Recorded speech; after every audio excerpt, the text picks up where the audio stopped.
Hi viewers, எல்லோருக்கும் வணக்கம். இன்னைக்கு மகாநதி தொடர்கதையில் காவேரி அம்மா காவேரி கிட்ட போயிட்டு சாப்பிடவா காவேரி அப்படின்னு கூப்பிடுறாங்க. நீ கோமா இருக்கிறன்னு தெரியும், ஆனால் அதை எல்லாத்தையும் சாப்பாடு மேலே காட்டாத, வா அப்படின்றாங்க. அதுக்கு காவேரி சொல்கிறாங்க, நான் கோமாலாம் இல்லைம்மா, ஆனால் எனக்கு பசிக்கல, வேண்டான்றாங்க. என்ன சொல்கிற, கோமா இல்லையா அப்படின்னு கேட்குறாங்க. ஆமாம்மா, நான் அந்த வீட்டுக்கு போகும்போது கோமா தான் போனேன். எனக்கும் மனசில் உள்ள எண்ணத்தை எல்லாத்தையும் திட்டிட்டேன். என்னென்ன இருந்ததோ அது எல்லாத்தையும் கொட்டி தீர்த்துட்டேன். ஆனால் நான் அவ்வளோ திட்டியும் அந்த வீட்டில் உள்ளவங்க அவங்க மேலே தப்புன்னு புரிஞ்சுக்கிட்டு கம்முன்னு எதுவுமே திரும்பி பேசவே இல்லைம்மா. திட்டிட்டு நான் வெளியில் வந்துட்ட பிறகு அப்புறம் அந்த ஆள் தான் என் பின்னாடியே கெஞ்சிக்கிட்டு ஓடியாந்தாரு அப்படின்றாங்க. எந்த ஆளுடி, விஜய் தம்பியா அப்படின்னு கேட்குறாங்க அவங்க அம்மா. ஆமாம், அந்த ஆள் தான். ஆனால் பாவமா, அந்த ஆள் சொன்ன பிறகு எனக்கு மனசே கஷ்டமாயிடுச்சு.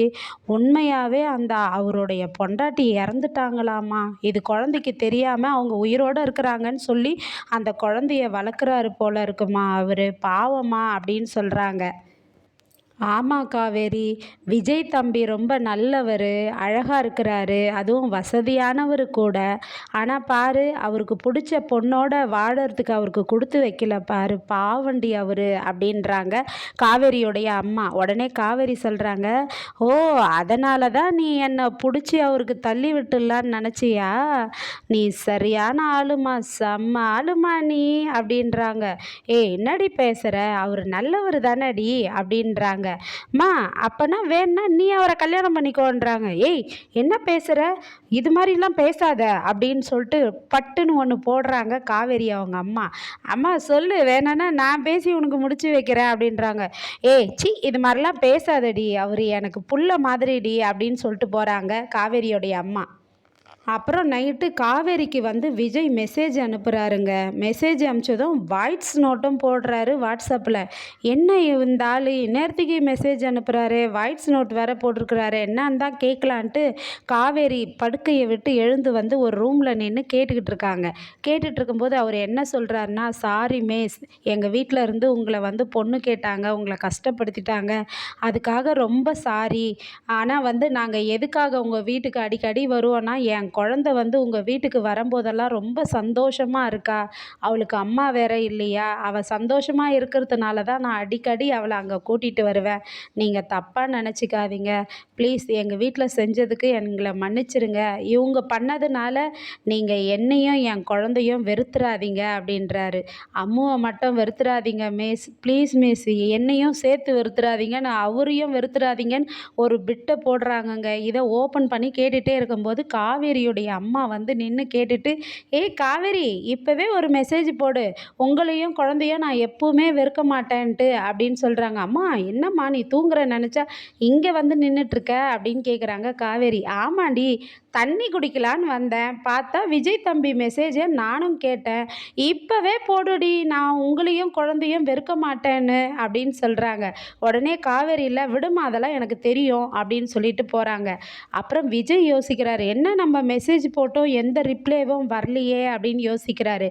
அப்புறம் காவேரி ஸ்கூலுக்கு கிளம்புறாங்க. கிளம்பும்போது அவங்க அம்மா அம்மு பாப்பாவுக்கும் சேர்த்து ஒரு டிஃபன் பாக்ஸில் சாப்பாடு கொடுக்குறாங்க. காவேரி, இது அம்மு பாப்பா கிட்ட கொடுத்துருன்றாங்க. அதுக்கு காவேரி சொல்கிறாங்க, அம்மா, இதெல்லாம் கொண்டு போய் கொடுத்தா எங்கள் பிரின்ஸிபல் மேடம் திட்டுவாங்கம்மா, அவங்க புரிஞ்சுக்க மாட்டாங்கம்மான்றாங்க. என்னடி அந்த பொம்பளை, அவளுக்கு அறிவு இல்லையா அப்படின்னு கேட்குறாங்க. அம்மா, அவங்களுக்கு அறிவு இல்லைன்னா எப்படி அவங்க ஸ்கூல் பிரின்ஸிபலாக இருக்க முடியும் அப்படின்னு காவேரி திட்டுறாங்க. அப்போது அவங்க என்ன சொல்கிறாங்கன்னா, நீ சொல்லு, எல்லா குழந்தைங்களும் அம்மா அப்பா இருக்கிறாங்க, இந்த குழந்தைக்கு அம்மா இல்லை, அதனால தான் நான் அம்மா மாதிரி பார்த்துக்கிறேன், மிஸ்ஸு தான் இன்னொரு அம்மானு சொல்லு அப்படின்றாங்க. இல்லைம்மா, அதெல்லாம் சொன்னாலும் அவங்க ஏற்றுக்க மாட்டாங்க, எல்லா குழந்தையும் நீ ஒரு மாதிரி தான் பார்க்கணுன்னு சொல்கிறாங்கம்மா அப்படின்னு சொல்கிறாங்க. அப்போ அவங்க அம்மா சொல்கிறாங்க, உங்கள் பிரின்ஸிபல் நீ சொல்கிறத ஏற்றுக்கலன்னா சொல்லுவேன்னா நான் அவங்கக்கிட்ட நான் பேசுகிறேன்றாங்க. ஐயோ அம்மா, நீலாம் பேச வேண்டாமா அப்படின்னு சொல்லிட்டு நானே போகிறேம்மான்ட்டு எடுத்துக்கிட்டு ஸ்கூல் போகிறாங்க காவேரி. விஜய் நல்லா ஸ்மார்ட்டாக க்யூட்டாக கிளம்புறாருங்க. இதை வந்து அம்மு பாப்பா பார்த்துக்கிட்டே இருக்காங்க. என்ன இது சரியில்லையே, அப்பா எப்படி கிளம்புறாரு அப்படின்னு இன்னும் முறைச்சி பார்த்துக்கிட்டே இருக்கிறாங்க. உடனே அம்மு பாப்பா கேட்குறாங்க, அப்பா எங்கள் காவேரி மிஸ்ஸை பார்க்கறதுக்கு தானே இப்படி கிளம்புறீங்க அப்படின்னு சொல்லி கேட்குறாங்க. ஐயோ இல்லை அம்மு, அதெல்லாம் இல்லை, ஆள் பாதி ஆடை பாதின்னு சொல்லுவாங்கல்ல, அதனால தான் இது கொஞ்சம் அது கொஞ்சம் நான் ஸ்மார்ட்டாக இருக்கேன் அப்படின்றாரு. அதெல்லாம் இல்லைப்பா, எனக்கு நல்லா தெரியும் நீங்கள் எங்கள் மிஸ்ஸை பார்க்கறதுக்கு தான் இப்படி டிப்டாப்பாக கிளம்புறீங்க அப்படின்னு சொல்லி பேசுகிறாங்க. உடனே விஜய் வந்து ஆமாம், இது இவன் நம்ம பொண்ணாச்சே, நம்மளை பற்றி கண்டுபிடிச்சிட்டா போல இருக்கே அப்படின்னு சொல்லிட்டு சரிடா வாடா ஸ்கூல் போகலான்னு சொல்லிட்டு தூக்கிட்டு வராரு.